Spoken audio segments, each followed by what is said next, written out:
수원 세모녀 사건을 보면서 8년 전 송파 세모녀 사건을 떠올리는 분들 많으실 겁니다. 8년 전 다시는 이런 일이 생기지 않게 하겠다면서 사회 안전망 구축을 열심히 하겠다고 했는데 또 이런 일이 벌어진 거죠. 여기에 대해서 전국부 정주영 기자와 얘기 나눠보겠습니다. 어서 오십시오. 세모녀는 60대 여성과 40대 딸 2명이었습니다. 근데 이들이 아팠고 그것도 아주 심히 아팠다면서요. 네, 싸늘한 주검으로 발견된 수원 세모녀는 모두 투병 중이었던 걸로 확인됐습니다.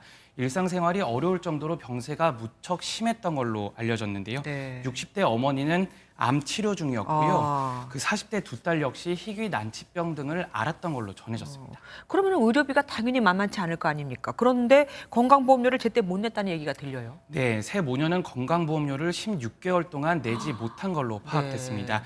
보험료를 6회 이상 안 내면 보험급여 제한 사유가 되죠.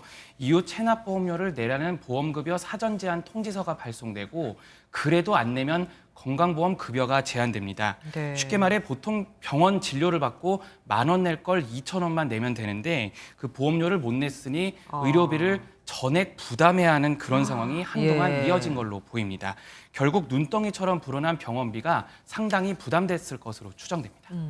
그러면은 엄마가 60대니까 나이가 그렇게 많지 않으신데 아버지는 어디 계신 겁니까? 네, 세 모녀의 아빠이자 남편은 이미 세상을 떠난 것으로 파악됐습니다. 근육이 서서히 약화되고 마비돼 사망에 이르는 루게릭병을 앓다 숨진 걸로 알려졌는데요.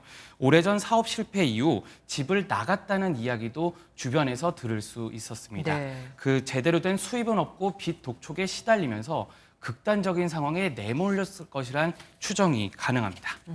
이번 사건이 아까 잠깐 말씀드렸지만 8년 전 송파 세모녀 사건과 아주 흡사합니다. 맞습니다. 그 2014년 서울 송파구의 한 단독주택 지하 셋방에서 그 엄마와 두 딸 등 세 모녀가 숨진 채 발견됐습니다. 그 죄송하다는 편지와 월세, 공과금을 놓고 세상을 등졌는데요. 네. 역시 질병을 앓고 있었고 수입도 없었습니다. 외부와 사실상 단절된 생활을 했고 사회 안전망이 제대로 작동하지 않았다는 점에서 이번 수원 세모녀 사건과 닮은 점이 많습니다. 아니, 정부가 위기 가정을 발굴하는 시스템을 만들지 않았습니까? 왜 이런 일이 또 반복되는 겁니까? 네, 송파 세모녀 사건 이후에 정부는 복지 사각지대 발굴 관리 시스템을 가동을 했습니다. 그 가습이나 건강보험료 체납, 단전 또는 단수 등 수십 개의 지표를 통해서 네. 이 복지 지원이 시급한 사람을 발굴하는 방식인데요. 하지만 이번엔 제대로 작동하지 않았습니다. 그 결정적인 이유는 세모녀가 2020년 2월에 주소지인 화성시에서 수원시로 이사하면서 그 전입신고를 안 했기 때문입니다. 왜요? 그 빚독촉을 피하기 위해서 전입신고를 하지 않았을 것이라는 추측이 지금 조심스레 제기되고 있습니다. 그럴 수도 있겠군요. 관련 지자체들은 지금 뭐라고 합니까?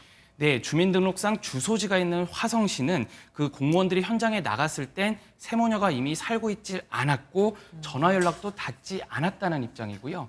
수원시는 세모녀가 전입신고를 안 했고 그 기초생활수급 등 복지 서비스도 신청하지 않아서 어려운 상황을 알 수가 없었다고 설명했습니다.